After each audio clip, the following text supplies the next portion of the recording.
алтарной панели, созданной в Баварии в середине 15 века, изображена сцена Сретения Господня.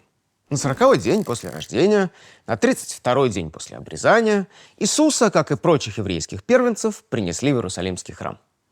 Там его встретил праведный старец Симеон, которому было обещано, что он не умрет, пока не увидит Христа Господня, то есть Мессию. В этой сцене есть много чего интересного. Сам антураж иудейского храма, который выглядит как готическая церковь, стрельчатые арки, витражи с фигурами Моисея и Аарона, которые, конечно, были немыслимы и в древнем храме, и в средневековой синагоге. Немецкий городской вид, дома с черепичными крышами, горшки на окнах, собака, мирно спящая на скамейке под окнами. Но я хочу обратить внимание на другое.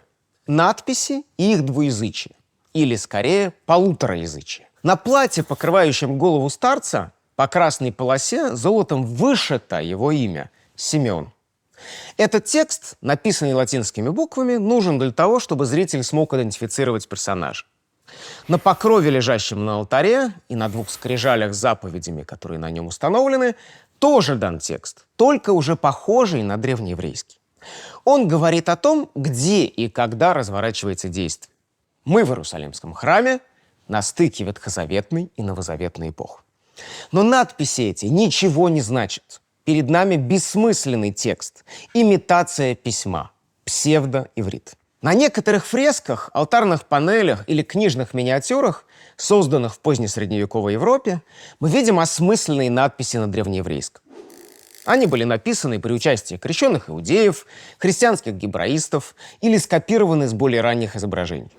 Однако гораздо чаще там встречаются бессмысленные сочетания, собранные из реальных еврейских букв, или вовсе абракадабра из выдуманных знаков. Они отдаленно напоминали иврит или какое-то из восточных письмен, на которые возлагали роль древнееврейского. Значение всех этих надписей зависело от того, в какой сцене и у какого персонажа они появлялись. На одеждах ветхозаветных пророков или скрижалях с заповедями, принесенных Моисеем с Синая, они скорее напоминали о ветхозаветном фундаменте христианства и о ветхом Израиле, на смену которого пришел новый Израиль – церковь. Иногда псевдоеврейские буквы даже появлялись на вершине иерархии святости, скажем, на одеянии Девы Марии, страницах молитвенника, который она держала в руках, или на вазе, стоявшей в ее комнате в Назарете. Тут они тоже перебрасывали мост между Новым и Ветхим Заветами, новой благодатью и Старым Законом. Однако в многочисленных сюжетах, которые, напротив, противопоставляли благодати закону или прямо обличали иудеев как врагов Христа, те же буквы и надписи маркировали персонажей или пространство как иноверные и враждебные. Да и сам древнееврейский мог восприниматься совсем по-разному. В нем, конечно, видели священный язык. Ведь на нем, как считалось, говорили первые люди, были записаны заповеди, а пророки предрекали пришествие Христа. Однако в то же самое время им продолжали пользоваться современные иудеи, которые отказывались признавать Христа Мессией, обещанным их древними пророками, и отвергали Евангелие. Более того, существовало представление о том, что тот язык, на котором написаны нынешние книги иудеев, это искаженная, испорченная версия древнего священного языка. Евреи не только отказываются понимать истинный смысл своего писания, которое на самом деле предвещает рождение и крестную смерть Христа, но и не способны этого сделать, так как их язык и их письмо давно утратили былую чистоту. Древнееврейский порой даже воспринимался как язык демонов, колдовской язык, который обеспечивает или усиливает эффективность магических формул. Один пример, который мне очень нравится, в английской псалтыре середины XIII века перед текстом 52-го псалма изображена сцена искушения Христа в пустыне. Иисус, перед ним звероподобный дьявол с длинным крючковатым носом, и их реплики, как было принято в иконографии того времени, написаны на двух свитках. Только у Христа текст на ленте латинский, а у дьявола псевдоеврейский. В XV веке священник Иоганн фон Шевен в трактате «Жемчужины экзорцистов» писал, что брал у некого иудея уроки древнееврейского. Для чего? Для того, чтобы правильно произносить имена демонов в ходе ритуалов их изгнания. Ведь дабы справиться с врагом, тут бесами, важно знать их язык или язык, на котором они понимают приказы. Неудивительно, что еврейские или псевдоеврейские буквы часто изображали на одеждах или головных уборах врагов Христа. Фарисеев, которые против него злоумышляли, первосвященников, добивавшихся его казни. Такие же знаки бывали видны на флагах, которые реяли над иерусалимской толпой, требовавшей у римского прокуратора Понтия Пилата его распять.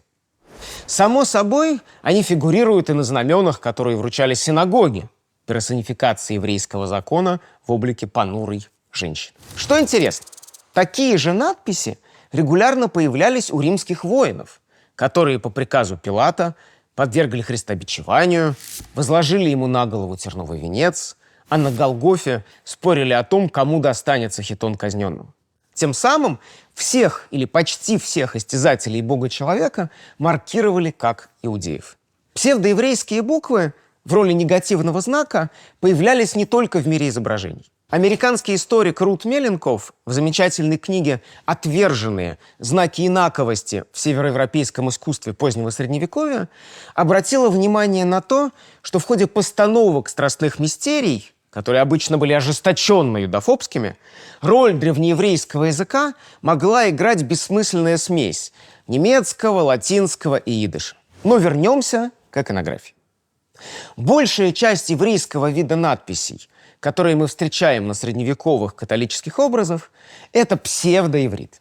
Ничего не значащие слова, сложенные из настоящих букв, либо выдуманные буквы, стилизованные под настоящие. Однако история западных псевдотекстов ими не ограничивается. Порой роль иврита выполняли и другие языки и системы письма. Как было сказано в Новом Завете, Пилат закрепил на кресте, предназначенном для Иисуса, табличку «Титулус», «Титла», с издевательской надписью «Сей есть царь иудейский» на 3 языках – греческом, латинском и еврейском. В одной рукописи XI века в сцене распятия надпись на этой табличке переведена на латыни, но греческими буквами, а роль древнееврейского играют англосаксонские руны. Спустя несколько сот лет итальянский художник Андреа Мантенья в сцене «Сей человек» слева от скорбного Христа изобразил зловещего персонажа в бумажной короне, покрытой нечитаемыми письменами. И они уже подражают не еврейскому, а сирийскому алфавиту. Едва ли копируя или варьируя экзотические для Европы восточные письмена, западные мастера часто разбирались в том, чьи именно буквы они используют. Некоторые, видимо, принимали их за древнееврейские, другие видели в них отсылку к древности и восточности. И этого было достаточно. В схожем духе римляне иудеев, которые обличали, истязали и распинали Спасителя, в XIV-XV веках часто представляли в мусульманских тюрбанах или даже в монгольских высоких шапках с загнутыми вверх полями. В некоторых английских мистериях все враги Христа, как иудеи, так и римляне, обращались с молитвами к Магомету. Мусульманский пророк представал не только как предтеча Антихриста, но и как Бог, которому, как утверждали, поклонялись все иноверцы. В мистериях Йоркского цикла царь Ирод Великий говорил волхвам: «Мой бог Махун, он всех сильней, мне благо разные дает». К нему же взывает и сам Пилат: «Каиаф и Анна, Махун вас храни». Через превращение Мухаммеда, Махун — это именно он, в бога, которому якобы поклонялись разные злодеи древности, врагов Христа соотносили со средневековыми мусульманами, врагами и конкурентами христианского мира. Восток отталкивал, но Восток и манил. Я начал свой рассказ с праведного старца Симеона, но вспомним и о Марии, которая принесла к нему сына.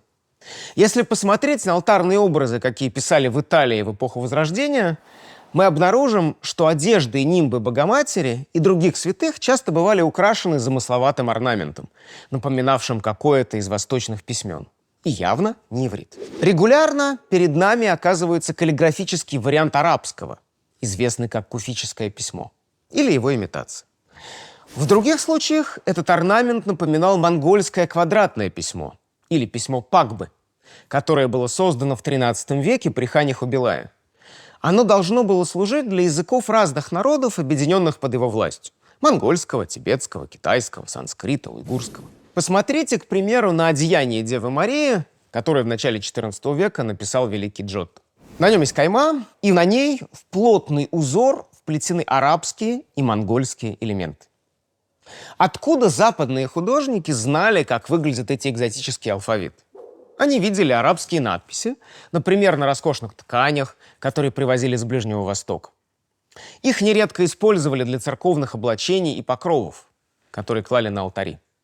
Очертания монгольского письма им могли быть знакомы по бумажным деньгам или пайдзам, металлическим или деревянным табличкам, которые ханы выдавали своим чиновникам и послам, для того, чтобы подтвердить их полномочия.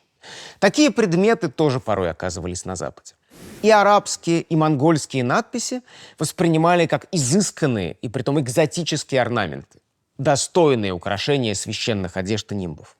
Но, возможно, порой в них видели древнееврейский, либо воспринимали как подлинный священный язык, отличный от того, на каком написаны книги современных иудеев. С вами был Михаил Майзельс, программа «Бог в деталях». Наше следующее расследование выйдет через неделю. Подписывайтесь на канал «Идеи без границ».